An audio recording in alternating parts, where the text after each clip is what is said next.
Init po ng ulo ko. Init ng ulo, bakit? Napag-iinitan ko na po kasi halos lahat ng tao sa bahay namin eh. Mainitin ang ulo mo. Lalo na po yung boyfriend ko doon.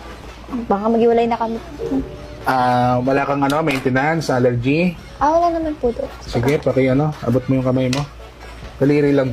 Ay, Ah, ito po doon. oo, daliri. Alam mo yung daliri? Alam mo yung paa? Yung kamay.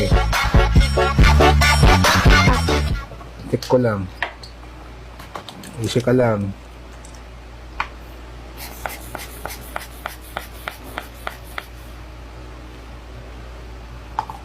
Kala nga, medyo hindi ka maano eh. Okay lang po ba ako doon? Ako mataas. Ano po mataas ko? Mataas ang pride mo. Kaya ka naging mainit ang ulo kasi mataas ang pride mo. Paano po yun? Oo, ito bibigyan ka ng reseta, wag ka na